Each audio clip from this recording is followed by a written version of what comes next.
Hello everyone, good morning. চলো আজকে আবার নতুন দিন, নতুন করে সব কিছু শুরু হয়ে গেল আবার। এই যে আমার স্টুডেন্টের এতদিন ধরে মর্নিং স্কুল চলছিল, তাহলে বন্ধ ছিল সকালে পড়ানোটা, কিন্তু আবার আজকে থেকে সকালে পড়ানো শুরু হয়ে গেছিলো। আর এই যে সকালে পড়িয়ে এসে আমি চলে গেছিলাম বাজারে। বাজারে যাওয়ার আগে আমি গেছিলাম আমাদের ওই পুরাতন বাড়িতে, মানে যে পুরাতন বলছি, নতুন বাড়ি যেটা আর কি কেনা হয়েছে। আর এই যে আমি বাড়ির থেকে বেরোয় যাওয়ার পর মনে পড়ছে আমি চাবি নিই না, আবার ঘুরে আমি চাবি নিতে গেছিলাম। আর এই যখন যাচ্ছিলাম ওইদিকে যাওয়ার পর কিছু লিস্ট নেওয়ার ছিল কল মিস্ত্রির কাছ থেকে, সেই লিস্টগুলো নিতে এসেছিলাম। আর এখানে এসে সত্যি বলছে এত গরম, অসহ্যকর গরম।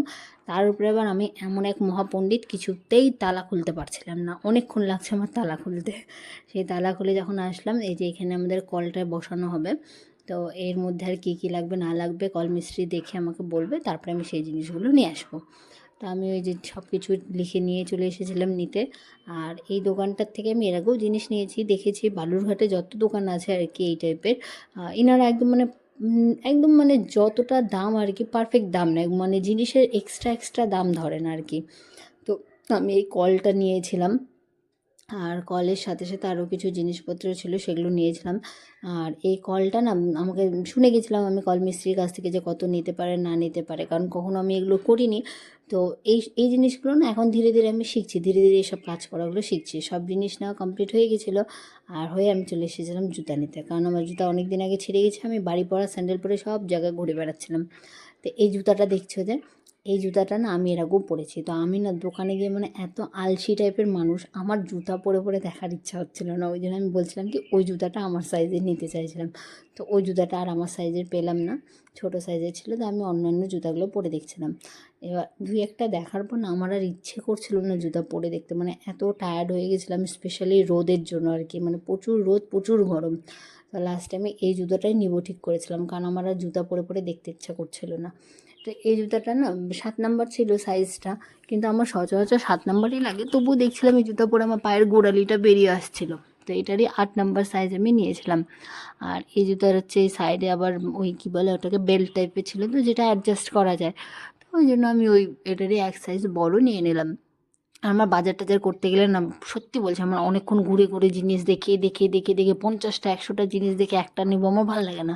আমার মনে হয় দুই একটা দেখো, সেখান থেকে একটা নিয়ে নাও, ব্যাস হয়ে গেল। আমার বিরক্ত লাগে অতক্ষণ ধরে একটা জিনিসের উপর সময় দিতে আর কি। তো আমি ওই জন্য আমার জন্য এটা নিয়েছিলাম। আর নেওয়ার পর আমি আমার মায়ের জন্য জুতো দেখতে চাইছিলাম, কারণ কিছুদিন আগে মাকে ডক্টর দেখিয়েছিলাম। তো ডক্টর বলেছিল হচ্ছে এমন জুতো নিতে যেটা সোলটা আর কি নরম হয়, তো ওরকম জুতো নিবো জন্য। আর এই যে দেখো এই জুতোটা দেখেছিলাম, সোলটা বেশ নরম। তো আমি দেখে ভালো লাগলো। ওটার একটা কালো কালার ছিল, যেটা আমার মা কখনোই পরবে না। আমার মা কালো কালারের জিনিস কেন যায় এত অপছন্দ করে, পরতেই চায় না। তো যাই হোক, মায়ের জন্য এই জুতোটা নিয়ে এসেছিলাম। এই জুতোটা আর আমার জুতোটা, এই দুটো আমি নিয়েছি টোটাল 500 টাকাতে। আর এটা হচ্ছে আমার এক বন্ধুদের দোকান আর কি, বন্ধুর বাবার দোকান। তো ওই জন্য 500 টাকা দিয়ে টোটাল লাগলো ওই দুটো জুতো নিতে। আমি নিয়ে চলে এসেছি। আমি আর ঘুরিনি বেশি দোকানে, যে অনেকে থাকে না একটা জুতো নিতে, একটা জিনিস নিতে 10টা দোকান ঘোরে, আমার ভালো লাগে না। আর ওখান থেকে বেরিয়ে আমি কলের জিনিসপত্র সব রেখে দিয়েছিলাম, যে আমি একেবারে সব বাজার করে নেবো, তারপর নেবো। এই যে এটা এক আমার মামা হয়, ওকে ডেকেছিলাম যে জিনিসগুলো নিয়ে যাবো ওর টোটোতে। তো ওই চলে এসেছিলো ওগুলো নিতে। তো আমি ওকে এখন শ্যুট করছিলাম, ও বলছে তোর আর কাজ নাই, তুই আমাকে নিচ্ছিস? তাহলে হ্যাঁ, তোর টোটোওয়ালা, তুই তোর হচ্ছে ভালো সার্ভিস দিস, তোকে একটা ভিডিওতে বলবো যে তুই ভালো সার্ভিস দিস, এইভাবে আমি ওকে বলছিলাম আর কি। তো যাই হোক, ওর কাছে সব জিনিসপত্র নিয়ে, আমার যখন কিছু ভারী ভারী জিনিস না থাকে আমি ওকে ডেকে নিই, ওর কাছ থেকে ওর সাথে চলে যাই। অবশ্যই ভাড়া দিই, কিন্তু সুবিধা হয় ও থাকলে আর কি। তো এই যে ওর কাছ থেকে সব জিনিসপত্র নিয়ে আসলাম। আসার পথে লিচু দেখছিলাম, এই লিচুগুলো না 100 টাকা কিলো বলছিল। হ্যাঁ, এবার লিচুগুলো ঠিক একটা ভালো ছিল না, প্রত্যেকটা লিচুর থোকাতেই কিছু কিছু লিচু ছিল যেগুলো কালো কালো হয়ে গেছে, খারাপ হয়ে গেছে, প্রত্যেকটাতে সেম ছিল আর কি। তো আমি নিলাম একটা, 550 ছিল, 550 গ্রাম হলো, ওই 50 টাকায় নিল আর কি। তো একটা লিচুর থোকা নিয়ে চলে এসেছিলাম। আর হচ্ছে আমি আসার পথে ওখানে না একটা কুকুর ছিল, সে বারবার আমার পেছন পেছন ঘুরছিল, সম্ভবত ওর জল তেষ্টা পেয়েছিল। কিন্তু রাস্তায় ওখানে জল খাওয়ানোর মতন কোনো অপশান আমি পাচ্ছিলাম না। তো আমি লাস্টে ওকে একটা মেরি বিস্কুটের প্যাকেট কিনে দিলাম। তো দাঁড়িয়ে দাঁড়িয়ে মেরি বিস্কুটটা খাচ্ছিলাম, আমি চলে আসলাম তখন ওখান থেকে। আর এসেই দেখি আমাদের কল মিস্ত্রি চলে গেছে অন্য কোথাও কাজ করতে। তো আমি আর কী করবো, ওই বাঁধের ওপরে পাকুড় গাছ আছে, পাকুড় গাছের নিচে বসে থাকে হাওয়া খাচ্ছিলাম। আর এত গরম, 2-3 বার করে নদীর থেকে যাই, চোখ মুখ ধুয়ে ধুয়ে এসে বসছিলাম আর কি ওখানে। মিস্ত্রি আস্তে আস্তে প্রায় 1 ঘন্টা লাগিয়ে দিয়েছিলো। এই যে আসার পর ওরা কাজ করছিল, আমি দেখছিলাম। আর সত্যি বলছি কাজটা হয়তো অল্প সময়ের, কিন্তু মানে পরিশ্রমটা খুবই বেশি। মানে এই জিনিসটা আমি দেখলাম প্রথম ওই লোহার পাইপটাতে না, ওরা যেরকম ওই প্যাচ টাইপের হয় না, ওরকম করে নিচ্ছিল। তার জন্য কি একটা লোহা লাগালো, তার ভেতরে শেকল ঢুকায় দিয়ে তার উপর দিয়ে শাবল ঢুকালো। শাবল ঢোকানোর পর সেই জিনিসটা দুজন মিলে ঘুরিয়ে ঘুরিয়ে প্যাচ দিয়ে দিয়ে একটা সার্কেল টাইপের দাগগুলো হয় না, খাঁচ খাঁচ খাঁচ খাঁচ নাট বোল্ট ঢুকানোর জন্য, ওরকম আর কি করলো। আর এই জিনিসটা করতে সত্যি বলছি মানে প্রচুর দৈহিক শ্রম লাগলো আর কি, আমি দেখলাম তো।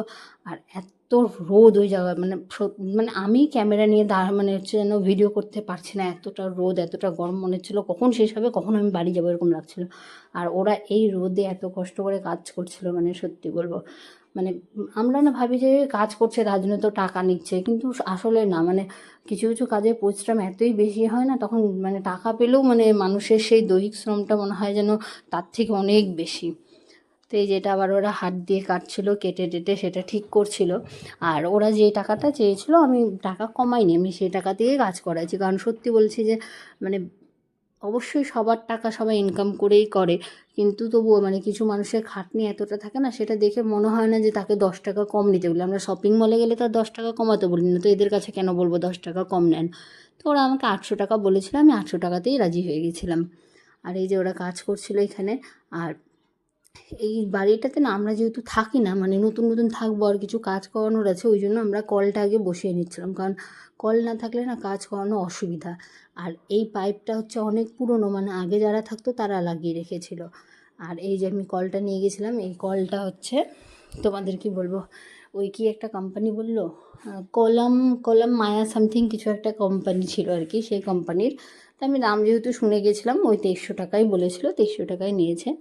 তা আমি এই কোম্পানির কলটাই নিয়ে এসেছিলাম, ওরা লাগিয়ে দিল। আর লাগানোর পর মানে এত কালো জল বেরোলো, মানে কি বলবো আর, প্রচুর কালো নোংরা জল বেরোলো।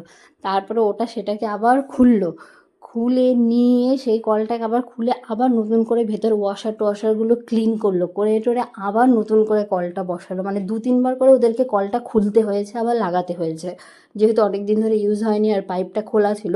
তো কিছু কিছু ধুলাবালি নোংরা ওসব বেশি করে ভেতরে চলে গেছিলো আর কি। আর লোহার পাইপ তো ওটা একটু জংও হয়ে গেছিলো, যার জন্য বেশি করে আর কি মরিচা টাইপের বেরোচ্ছিলো, ওই জন্য ওটা বারবার করে ওদেরকে খুলে নিয়ে ঠিক করতে হয়েছে। আর এইসব কাজে যে মানে সত্যি বলছি মানে এত খাটনি, মানে আমার দেখেই খারাপ লাগছিলো এত খাটনি। আর এই যে আমি পুরো টায়ার্ড হয়ে 3টার সময় বাড়ি ফিরছিলাম, আমার এনার্জি লেভেল একদম লো। তো আবার দেখা হবে নেক্সট ভিডিওতে। Thank you.